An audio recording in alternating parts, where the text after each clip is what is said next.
जय बाबा स्वामी, जय आत्मेश्वर। पुण्य आत्मा अवतरण के हमारे इस ग्रंथ पठन के सत्र में मैं आप सबका पूर्ण हृदय से स्वागत करती हूँ। आज के हमारे इस ग्रंथ पठन की शुरुआत हम गुरु आह्वान से करते हैं।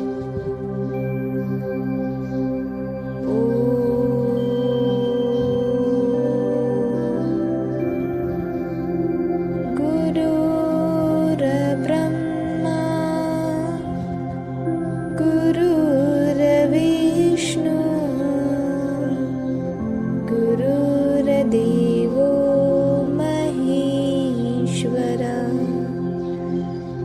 गुरुर्साक्षात् परब्रह्म, तस्मै श्री गुरवे नमः। तस्मै श्री गुरवे नमः। तस्मै श्री गुरवे नमः। ग्रंथ पठन की शुरुआत करते हैं। इसीलिए जो भीतर गया ही नहीं वह भीतर की दुनिया को क्या जाने, ऐसा विरोधाभास होता है। लेकिन जो भीतर जाता है वह बाहर की दुनिया से भीतर गया है। वह बाहर की दुनिया को भी जानता है और अंदर की दुनिया को भी जानता है, क्योंकि भीतर तो वह है ही। इसीलिए उसे दोनों का ज्ञान होता है। भीतर वाला बाहर की दुनिया से भीतर की दुनिया में गया और वहीं रह गया, वापस बाहर की दुनिया में आया भी नहीं। यानी हम कल्पना भी कर सकते हैं वह भीतर की दुनिया अधिक श्रेष्ठ होगी, अधिक प्रिय होगी, अधिक शांति देने वाली होगी। तभी तो जो मनुष्य बाहरी दुनिया से भीतरी दुनिया में गया वह गया। जितनी बड़ी बाहरी दुनिया है उससे भी गहरी भीतरी दुनिया है, और जो दुनिया में बाहर वापसी का रास्ता ही नहीं है, क्योंकि मनुष्य स्वयं अपने वापसी के रास्ते बंद करके ही आगे बढ़ता है ताकि भीतर अधिक प्रगति कर सके। मेरे साथ भी ऐसा ही हुआ। जो एक बार भीतर उतरा तो गुरु कृपा के सहारे भीतर उतरता ही चला गया। शक्तिपात केवल गुरु कृपा से ही होता है, पर प्राप्त शक्ति को संभाल कर रखना बड़ा कठिन कार्य होता है। निरंतर साधना करनी पड़ती है।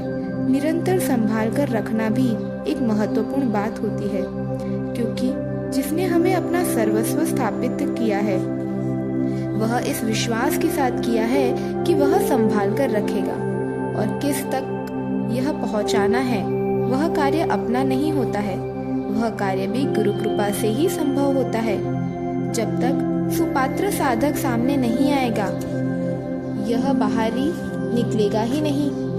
यह शक्ति बहुत अंदर तक समाई रहती है। कभी कोई सुपात्र साधक को हम देने की कोशिश करेंगे तो भी देने की क्रिया तब तक संपन्न नहीं हो सकती जब तक वह सुपात्र साधक ग्रहण न करे। यह पाना और यह प्रदान करना दोनों ही क्रियाएं बड़ी अद्भुत होती है, और मेरा अनुभव यह है इसे पाने की अपेक्षा इसे देने में मुझे अधिक आनंद आया है। वास्तव में आप लाख किसी को देना चाहो, वह बाहर निकलनी भी तो चाहिए, और निकली ही नहीं तो दोगे कैसे? अपने हाथ में न तो प्राप्त करना है और न ही देना है। दोनों ही क्रियाएं केवल ईश्वरीय कृपा से ही संभव होती है। यह एक जीवंत अनुभूति होती है। यह न तो प्रयत्न से प्राप्त होती है और न ही प्रयत्न से दी जा सकती है। यह केवल अपने सानिध्य में बढ़ती है, और इसके सतत सानिध्य में रहकर हम गुरुदेव के विश्वास को भी पूर्ण करते हैं, जिसने हमें यह इसी विश्वास के साथ सौंपी थी। मैंने अपने जीवन में मेरे गुरुदेव से प्राप्त किया। तुमने मेरे जीवन में आकर इसे प्राप्त किया। मैं प्राप्त कर सका, पर वह किसी को देने कहीं नहीं जा सका। बस इंतजार करता रहा। कोई तो होगा जिसको देने के लिए मेरे गुरुदेव ने यह मुझे शक्ति सौंपी होगी। बस मैं तुम्हारा इस आश्रम में इंतजार ही करता रहा। तुम्हें सौंपकर मैं इसीलिए भी खुश हूँ क्योंकि मैं आज अपने गुरु के ऋण से मुक्त हो गया हूँ। आज मैंने अपने गुरुदेव को गुरु दक्षिणा दे दी है। बिना गुरु दक्षिणा के जीवन का कोई अर्थ नहीं है। तुम्हारी सहायता के बिना यह संभव ही नहीं था। आज मुझे हल्का हल्का लग रहा है। फिर मैंने अनायास ही पूछ लिया, अब गुरुदेव, मुझे भी आप की तरह किसी साधक की इस आश्रम में रहकर राह देखनी होगी। तब गुरुदेव ने हंसते हुए कहा, तुम नदी नहीं हो, मैं नदी था, तुम तो सागर हो। कई नदियां आकर तुम्हें मिलेगी। तुम्हारा कुंभ तो बड़ा है। मैंने तो तुम्हारे आत्मयज्ञ के कार्य में एक आहुति मात्र दी है। तुम्हारे पास किसे देना है यह समस्या नहीं होगी। लाखों आत्माएं तुम्हारे पास केवल और केवल आत्मज्ञान प्राप्ति के लिए आएंगी। मैं घबरा गया और मैंने पूछा, मैं कैसे पहचानूंगा कि कौन सी सुपात्र है और कौन सी नहीं है? गुरुदेव ने गंभीर होकर कहा, यह तुम्हारा क्षेत्र नहीं है। कौन सी आत्मा सुपात्र है और कौन सी नहीं, यह तुम्हारे क्षेत्र में नहीं आता है। तुम्हारे क्षेत्र में केवल आत्मज्ञान बांटना ही आता है। अब प्रश्न सुपात्र आत्माओं का है। उन आत्माओं का यह अंतिम ठिकाना है। इसके आगे अब यह अनुभूति उन्हें किसी को नहीं देनी है। वह जो अनुभूति मिली है वह केवल उनके कल्याण के लिए है, उन्हें मोक्ष के लिए है। अब यह उन आत्माओं का क्षेत्र है। वे मोक्ष पाकर तुम्हें गुरु दक्षिणा कितने जन्मों में देगी, क्योंकि यह जन्म उन आत्माओं का भी अंतिम जन्म होगा। पर इस बात का एहसास कितनी आत्माओं को होगा क्या मालूम। तुमसे 3 प्रकार की आत्माएं यह आत्मज्ञान ग्रहण करेगी। पहली तो आत्मज्ञान को प्राप्त कर इस जन्म में उसे संभाल कर रखेगी और उसके सहारे इसी जन्म में मोक्ष प्राप्त करेगी। मोक्ष प्राप्त कर इसी जन्म में गुरु कृपा के ऋण से मुक्त हो जाएगी और अपना मोक्ष प्राप्त कर अपनी गुरु दक्षिणा इसी जन्म में दे देगी। दूसरी वह आत्मा होगी जो आत्मज्ञान तो ग्रहण करेगी लेकिन ध्यान नहीं करेगी और वह उसके अगले जन्म में मोक्ष प्राप्त करेगी, क्योंकि इस जन्म में वह सांसारिक माया में उलझकर ध्यान नहीं कर पाएगी और फिर ध्यान करने के लिए ही अगला जन्म लेगी और अगले जन्म में मोक्ष प्राप्त करेगी। अपने अगले जन्म में मोक्ष प्राप्त कर अपनी गुरु दक्षिणा तुम्हें अर्पित करेगी।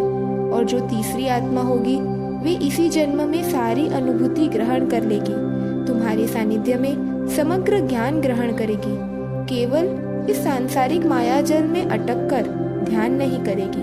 तो ये संपूर्ण ब्रह्म ज्ञान ले चुकी होगी और इनकी दशा बड़ी विचित्र होगी। ये दूसरा जन्म नहीं ले पाएगी क्योंकि ये इसी जन्म में मोक्ष चाहती है, लेकिन मोक्ष के लिए अपनी स्थिति इस जन्म में बनाई ही नहीं, इसीलिए मोक्ष भी नहीं मिल सकता। नया जन्म ये लेना ही नहीं चाहती है, इसीलिए नया जन्म भी नहीं मिल सकता है। ऐसी आत्मा भूत योनि को प्राप्त करेगी, क्योंकि अपने जीवन काल में इस आत्मा ने सारा ब्रह्म ज्ञान प्राप्त कर लिया पर जीवन में उसके अनुरूप आचरण नहीं किया। तुम्हारे जीवन काल में ऐसी कई आत्माओं को भूत योनि प्राप्त होने वाली है। फिर कोई सद्गुरु जब इनके लिए प्रार्थना करेंगे, इनके ऊपर कृपा करेंगे, तभी इन्हें मोक्ष की प्राप्ति होगी। तब तक ये सालों भटकती रहेंगी। इस बार भटक रही कई आत्माएं इस जीवन में तुमसे मोक्ष भी प्राप्त करेगी। ये भी वे आत्माएं ही हैं जिन्होंने भूत योनि इसीलिए प्राप्त की क्योंकि ब्रह्म ज्ञान तो प्राप्त कर लिया पर ब्रह्म साधना नहीं की थी। तुम्हारे मार्फत कई आत्माओं को भूत योनि मिलेगी और कई भूत योनि की आत्माएं तुमसे मोक्ष भी प्राप्त करेंगी। यह प्रकृति का चक्र है।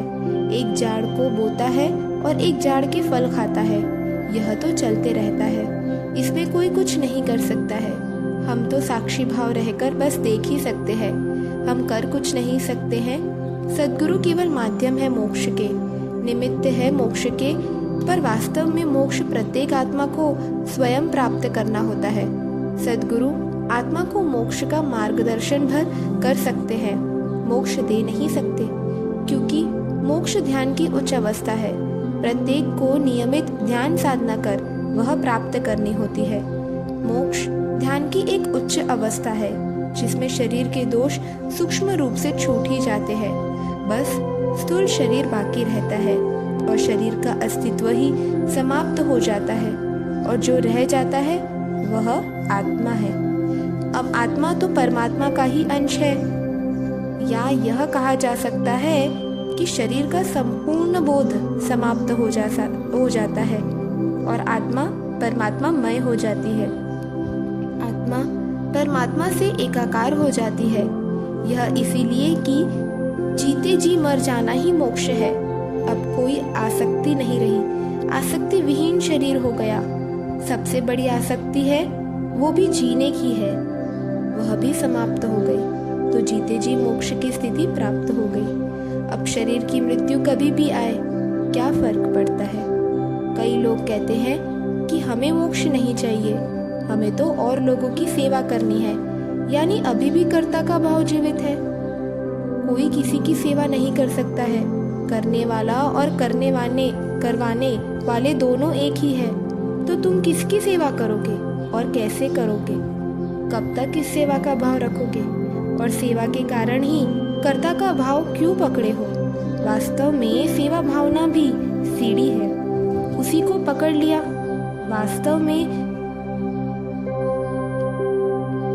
सीढ़ी से मोक्ष रूपी मुकाम हासिल करना होता है, लेकिन कई आत्माएं सेवा में ही अटक कर रह जाती है। हम कोई भी कार्य करें, कर्ता के भाव से नहीं बच सकते हैं। इसीलिए यह सेवा भाव के कर्ता के भाव से भी साधक को बचना चाहिए। कभी किसी परिस्थिति के कारण या अपने पुण्य कर्म के कारण किसी साधक को किसी सद्गुरु की सेवा का अवसर मिलता है तो उसे अहोभाग्य समझना चाहिए, क्योंकि सद्गुरु की सेवा का अवसर प्राप्त होना प्रत्येक आत्मा का प्रयत्न होता है। आत्मा चाहे देहधारी हो या देह के बिना, सद्गुरु का कार्य दोनों ही आत्माएं करती रहती है। इसीलिए सद्गुरु के कार्य कभी नहीं रुकते हैं। हाँ, सद्गुरु स्वयं ही न चाहे वह अलग बात है, अन्यथा कई मृतात्माएं जो शरीरधारी नहीं हैं भी सद्गुरु के छोटे से छोटे आदेश को भी लेने के लिए आतुर रहती है। वे राह देखती रहती है कि कब कोई आदेश सद्गुरु दे और वे कब उस कार्य को करे, क्योंकि वे गुरु कार्य कर अपने मोक्ष का मार्ग साफ करती रहती है। फिर वह आत्मा किसी भी व्यक्ति को माध्यम बनाकर कार्य संपन्न करा लेती है। इसीलिए एक सद्गुरु के हाथ से कम समय में बड़ा विशाल कार्य संपन्न हो पाता है। मैं कोई विशेष पुण्य आत्मा हूँ, इसीलिए ऐसा गुरुदेव की सेवा का अवसर मुझे मिल रहा है, ऐसा सोचकर मैं का अहंकार किया तो भविष्य में कभी अवसर नहीं मिलता है। जब भी कभी अवसर मिले तो वह सद्गुरु की करुणा का ही फल है, यह समझकर करुणा को पकड़ना चाहिए, क्योंकि उसके माध्यम से ही यह अवसर मिला है और उसके माध्यम से ही अगला अवसर भी मिलेगा। यह सब मैं अपने अनुभव के ज्ञान के आधार पर बता रहा हूँ। तुम्हें तुम्हारे जीवन, तुम्हारे समय की परिस्थिति के आधार पर अनुभव आएंगे। अनुभूतियाँ सदैव समय व परिस्थिति के अनुसार अलग अलग होती रहती है। तुम्हें तुम्हारे अलग अनुभव आएंगे। उस जंगल में भी जंगली केलों के जंगल थे। वहाँ के पशु भी वे खाते थे, विशेष तौर पर बंदर आदि। उन केलों का आकार सामान्य केलों की अपेक्षा बड़ा था और बीच में एक लंबी काली धारी वाले बीज होते थे और सामान्य केले से उनका स्वाद थोड़ा अलग ही था। हम साधारणतः उनके छिलके निकालकर उन्हें धूप में सुखाकर रखते थे, बाद में उन्हें कंदमूल की तरह खा सकते थे। एक लाई पत्ता होता था, वह भी बड़ी मात्रा में सब जगह पाया जाता था। उस लाई पत्ते को पत्थर के बर्तन में उबालकर खाते थे। कभी बड़े बड़े मोटे हरे बांस में पानी और वे पत्ते भरकर उसे बंद कर आग में डाल देते थे। बांस के अंदर का पानी उबलता था और पत्तों को बांस के रस में पकाता था। उस सब्जी को वह सब खाते थे। सुबह से लेकर रात तक बांस का उपयोग अलग अलग रूप में होता था। बांस के पत्तों को उबालकर खाते थे, अच्छे खट्टे मीठे लगते थे। बांस की गांठ जिस स्थान पर रहती उस स्थान से थोड़ा ऊपर काटकर पानी पीने के लिए प्याला बनाया जाता था और अधिक काटकर उस बांस का उपयोग खाना पकाने के काम आता था। उस बांस के टुकड़ों में कंदमूल डालकर ऊपर से केले के पत्ते से बंद कर दिया जाता था और बाद में केले के पत्ते से बंद सिरे को ऊपर रखकर बांस को आग में रखकर पकाया जाता था। लेकिन एक बांस का टुकड़ा एक ही बार इस्तेमाल किया जा सकता था, क्योंकि ऐसे पकाने पर बांस का रस भी उस कंदमूल में मिश्रित होकर एक लंबा रोल बन जाता था, जिसे सदैव बांस को खड़ा काटकर ही निकाला जाता था। उसका स्वाद भी खट्टा मीठा लगता था। कभी कभी केलों को बांस में तेज पत्तों के साथ भी पकाया जाता था। बांस का उपयोग नल के समान भी किया जाता था। पहाड़ पर जिस स्थान से पानी आता था, बांस को खड़ा काटकर उसके दोनों सिरे नुकीले बनाकर एक सिरा पहाड़ के उसी स्थान में घुसा दिया जाता था और दूसरा सिरा नुकीला बनने के कारण पानी को एक धार बनाने में काम आता था और वह बांस का टुकड़ा नल के समान काम आता था। कच्चे बांस को चबाकर सुबह दांत मांजने के काम भी लेते थे।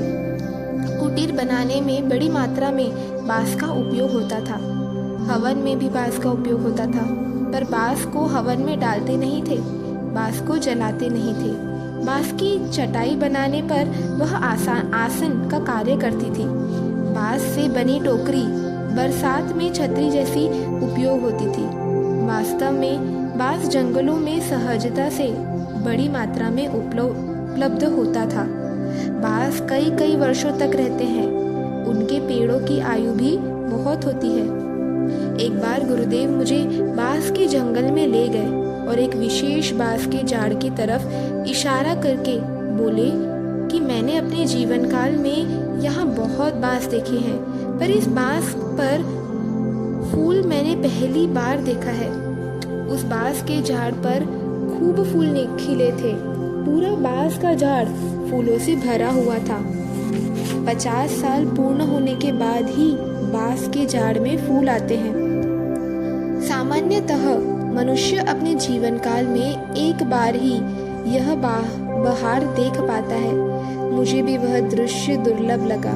मैंने भी मन में सोचा, शायद इस झाड़ की दूसरी बहार मैं भी नहीं देख पाऊंगा। ऐसा कहते ही कि ये फूल अगर जंगली चूहे खाएं तो उनकी जनसंख्या अचानक बढ़ जाती है। ये फूल कामोत्तेजक होते हैं, इससे कामोत्तेजना बढ़ती है और यौन शक्ति बढ़ती है। बांस का डंडे की तरह उपयोग सर्वसाधारण होता है, पर यहाँ पर तेज धार वाले पत्थरों को आगे बांधकर डंडे का उपयोग हथियार जैसा भी होता था, जो पेड़ से फल पत्ते काटने आदि में काम आता था। बांस की फांस बनाई जाती थी कि कील के समान कार्य करती थी। यहाँ के जंगलों में बांस का आकार भी सामान्य बांस से काफी बड़ा होता था और बड़े अच्छे किस्म के बांस यहाँ पाए जाते थे। यहाँ बांस के झाड़ों के समूह होते थे। बरसात में इनमें एकदम हरियाली छा जाती थी। प्रत्येक बांस ऊंचा और ऊंचा होना चाहता है। एक बांस का प्रयत्न सदैव जीवन में सबसे अधिक ऊंचाई प्राप्त करना होता है और उस ऊंचाई के लिए बांसों में स्पर्धा ही चलती है। एक ऊंचा हुआ तो दूसरा उससे ऊंचा होना चाहता है, तीसरा और ऊंचाई लेना चाहता है। इन्हें रोज बढ़ते देखना बड़ा आनंदमय होता है।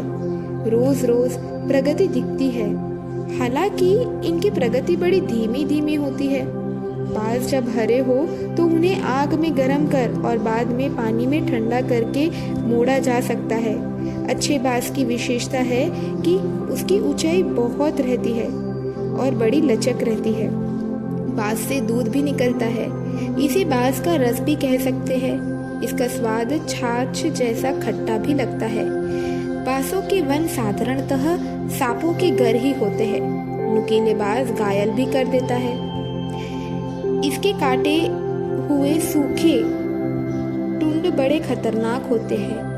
आसाम में बड़े अच्छे किस्म के बांसों के जंगल पाए जाते हैं। शायद यहाँ की जलवायु, यहाँ की आबो हवा बांस के वृक्षों के लिए अधिक उपयुक्त होती होगी।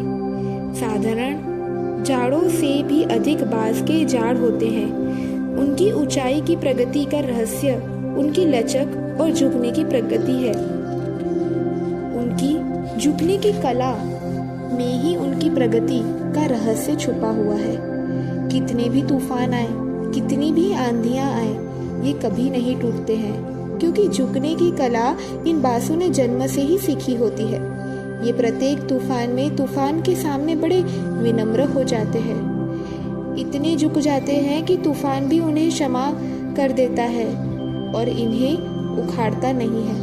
और अपनी विनम्रता के कारण ये हर बड़े से बड़े तूफान में भी अपना अस्तित्व बनाए रखने में सक्षम हो जाते हैं। इनके इस गुण को देखकर मैं भी नतमस्तक हो गया और मैंने बांस के झाड़ को साष्टांग दंडवत प्रणाम किया, क्योंकि इनमें मुझे शिव बाबा नजर आए, जो मुझे कह रहे थे, जीवन में झुकना सीख जा, ऊंचाई खुद ब खुद मिल जाएगी। हमारे गुरुदेव के सानिध्य में बंदर बड़ी संख्या में आते थे। रोज नहीं आते थे, पर जब आते थे तो 8-10 दिन आसपास रहते ही थे। वहां पर मुझे बंदरों का निरीक्षण करने का बड़ा अवसर मिला था। मनुष्य और बंदर में कोई विशेष फर्क मुझे नजर नहीं आया। बस यह समझा कि मनुष्य का मस्तिष्क ज्यादा विकसित है और वह उसी के कारण एक क्षण में भूतकाल में जा सकता है, अपनी स्मृतियों को याद कर सकता है और एक क्षण में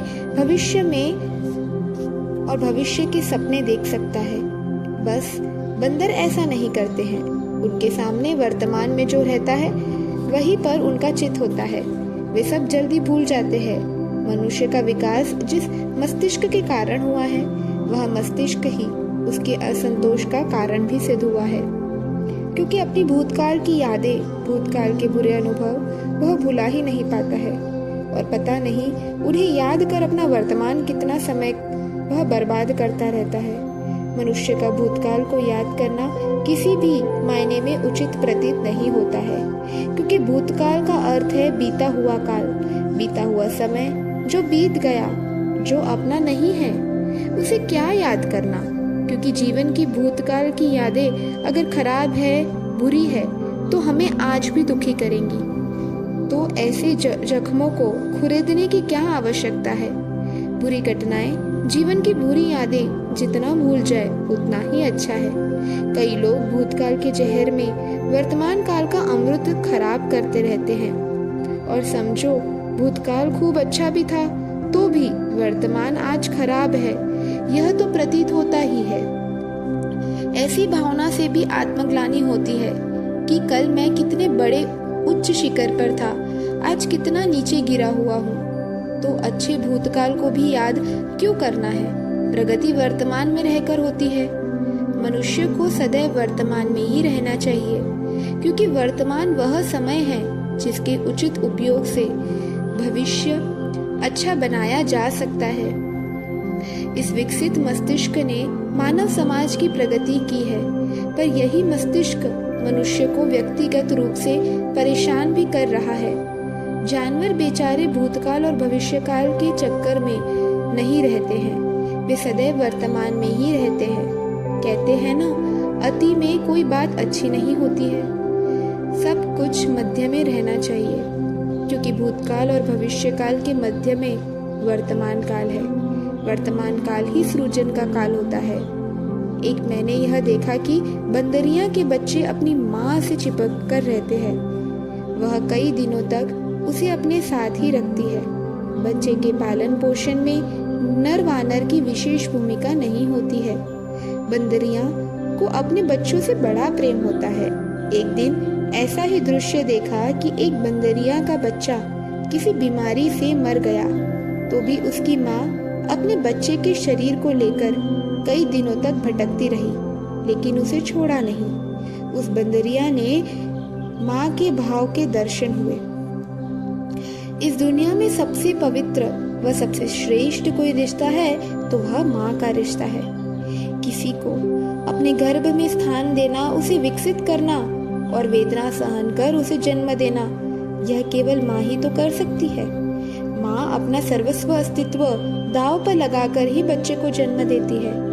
इसीलिए माँ के रिश्ते से बड़ा इस दुनिया में कोई रिश्ता नहीं है। ऐसा मुझे उस बंदरिया की घटना को देखने के बाद लगा। वे कुछ दिनों तक आश्रम के आसपास रहते और बाद में चले जाते थे। आश्रम का परिसर बहुत छोटा सा ही था, लेकिन आसपास घना जंगल था। बड़े बड़े अच्छे किस्म के वृक्ष थे, विभिन्न जड़ी बूटियां थी। एक नई वनस्पति ऐसी थी जो मोमबत्ती की तरह भी लगातार जलती रहती थी। वह रात के अंधेरे में रास्ता दिखाने में काम आती थी। उसे मशाल जैसे जलाकर हम चलाते थे। जंगल होने के कारण रात में बहुत मात्रा में जुगनू होते थे। कभी कभी तो कुटीर में इतने भर जाते थे कि लगता था चांदनी रात में आकाश के नीचे ही सो रहे हैं। वे बड़े बड़े होते थे और 8-10 इकट्ठा हो गए तो एक दीपक जितना प्रकाश हो जाता था। वे रात में ही नजर आते थे क्योंकि रात में अंधेरा होता था और वे प्रकाश करते थे, इसीलिए स्पष्ट रूप से देखा जा सकता था। इनका भी जीवन काल छोटा ही रहता था, पर अपने जीवन काल में ये प्रकाश देते रहते थे। उन जुगनू के समान ही एक जली होती थी, वह भी प्रकाशित होती थी और वह झाड़ पर पत्थर पर चढ़ती थी तो रात के समय स्पष्ट दिखती थी क्योंकि वह भी प्रकाशित होती थी। पर यह कभी कुटीर में नहीं आती थी, यह सदैव जंगल में ही रहती थी। गुरुदेव का अधिक समय ध्यान और हवन में बीतता था। वे मंत्र में भी अच्छे ज्ञाता थे। संध्या समय का दृश्य बड़ा सुहाना होता था। जब वे हवन आदि समाप्त कर लेते तो मुझे लेकर पहाड़ी के शिखर पर जाते थे। वह स्थान इसीलिए भी मुझे प्रिय हो गया था क्योंकि वहां बैठकर मुझे उनके साथ आराम से बात करने मिलती थी। उनका शरीर ही बोलता था, उनकी आंखों से चैतन्य बरसता था।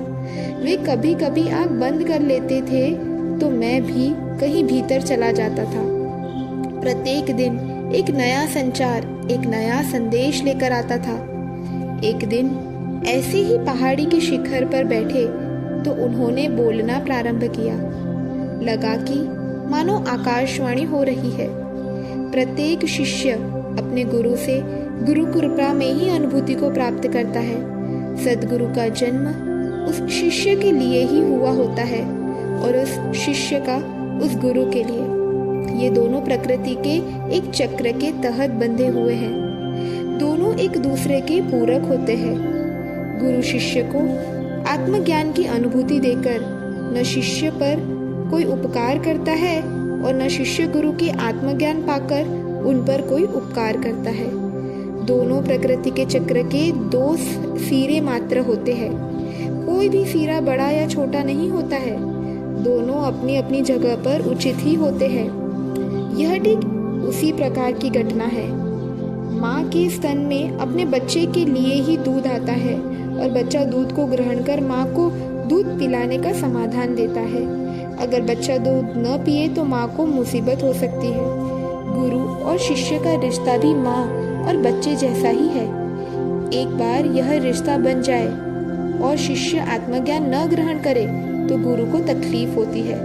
इसीलिए गुरु अपने पूरे जीवन में सुपात्र शिष्य की खोज में ही रहता है, क्योंकि उस शिष्य को देने के लिए उन्होंने अपने गुरु से आत्मज्ञान प्राप्त किया है। गुरु ने इतना भी समझाया, कितनी भी देने की इच्छा रखी तो भी यह ज्ञान जब तक शिष्य ग्रहण करने की इच्छा नहीं करता, गुरु दे ही नहीं सकते हैं। यह गुरु की मजबूरी होती है। इसीलिए इसमें दो हाथ से ही ताली बजती है, किसी एक हाथ से होने वाली प्रक्रिया ही नहीं है। गुरुदेव को इस प्रक्रिया को प्रारंभ करना होता है और शिष्य इस प्रक्रिया को समाप्त करता है। यह ठीक वैसा ही है जैसे माँ गेहूं को पिसाकर आटा तैयार करती है, आटे की लोई बनाती है, बाद में रोटी को बेलन से बेलती है, फिर तवे पर सेकती है, फिर अपने हाथ जलने का खतरा उठाकर उसे तवे से उतारती है और ठीक उसके छोटे छोटे टुकड़े करती है, फिर उस एक टुकड़े को सब्जी के साथ अपने पुत्र के मुंह में कौर के रूप में भर देती है। इसके आगे का कार्य संपन्न हो और उसका लड़का वह कौर चबा चबा कर बाद में निगल ले, यह वह चाह सकती है, पर निगलने की प्रक्रिया तो लड़के को ही करनी होगी। वह चाहकर भी इस प्रक्रिया को नहीं कर सकती। अब लड़का उस कौर को न निगले और थूक दे तो माँ बेचारी क्या ही कर सकती है। माँ की कितनी ही बड़ी प्रक्रिया हो, कितनी ही मेहनत हो, उस सारी प्रक्रिया को संपूर्ण करना लड़के की प्रक्रिया पर ही निर्भर करता है। जय बाबा स्वामी, जय आत्मेश्वर। अब हम सब कुछ देर के लिए ध्यान में जाएंगे।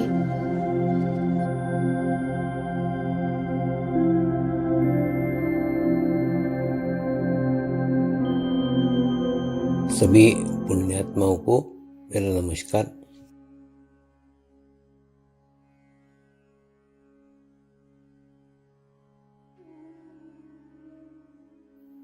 गुरुर्ब्रह्मा गुरुर्विष्णु गुरुर्देवो महेश्वरा, गुरु साक्षात् परब्रह्म तस्मै श्री गुरुवे नमः।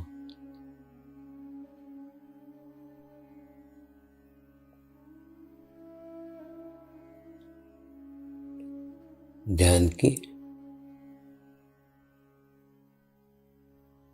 उस स्थिति में जाएंगे जहाँ शरीर भाव पूर्णतः समाप्त हो जाता है।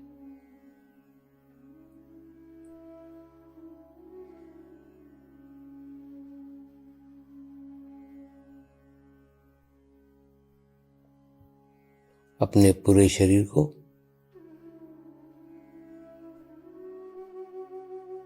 पूर्णतः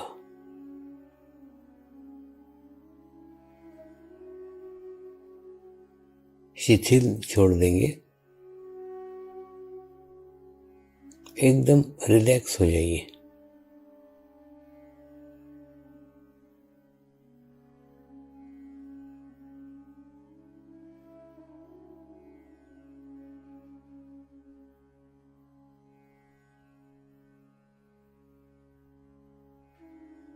मेरे साथ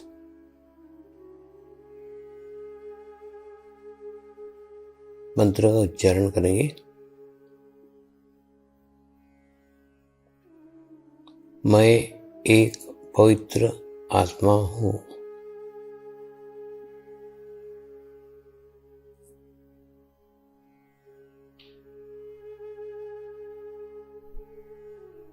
मैं एक शुद्ध आत्मा हूँ।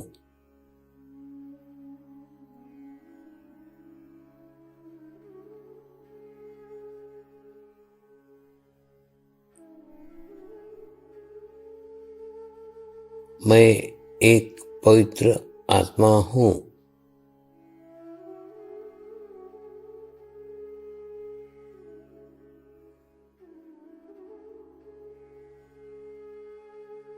मैं एक शुद्ध आत्मा हूँ।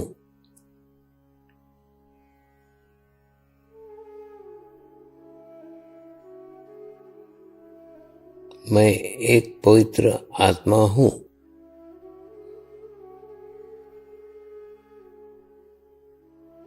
मैं एक शुद्ध आत्मा हूँ।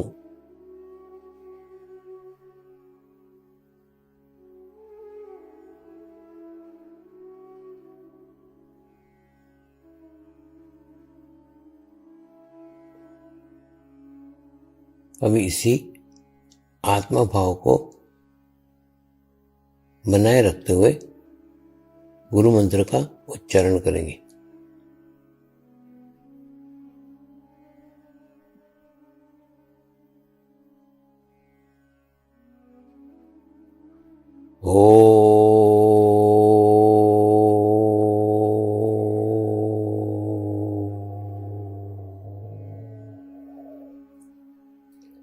श्री शिवकृपानंद स्वामी नमो नमः।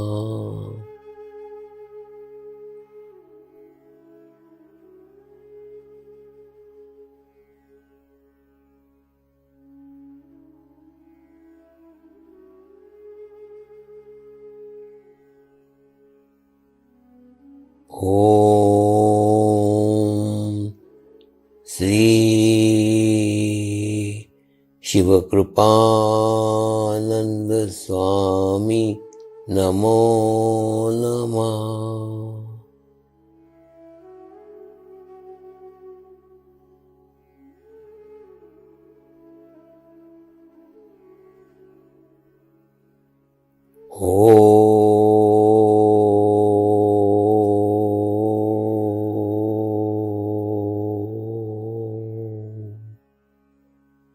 श्री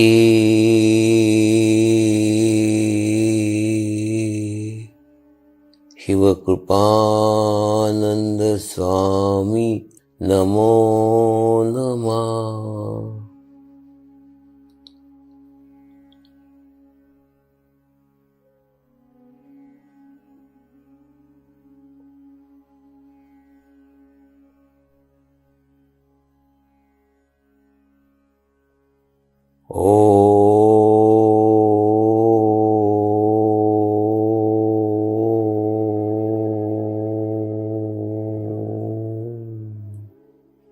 श्री शिवकृपानंद स्वामी नमो नमः।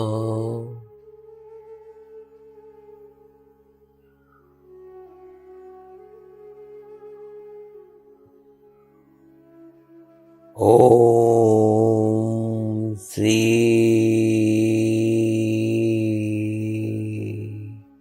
शिवकृपानंद स्वामी नमो नमः।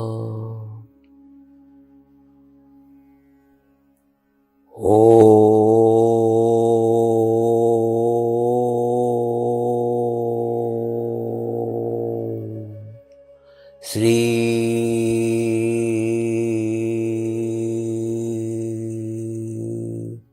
शिवकृपानंद स्वामी नमो नमः।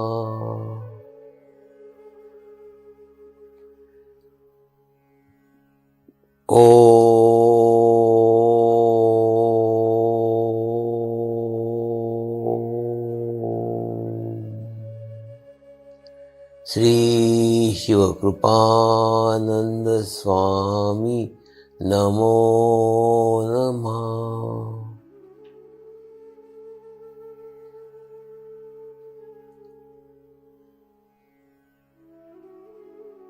ओम श्री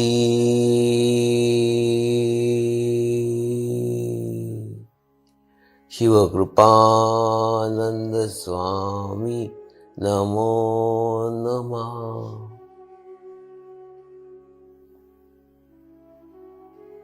ओम श्री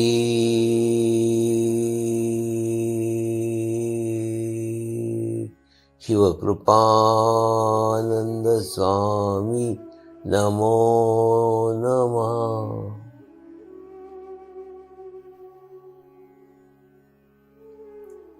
अब आप अपना चित्त सहस्त्रार पर रख के थोड़ी देर के लिए ध्यान में जाएंगे।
अब हम प्रार्थना करेंगे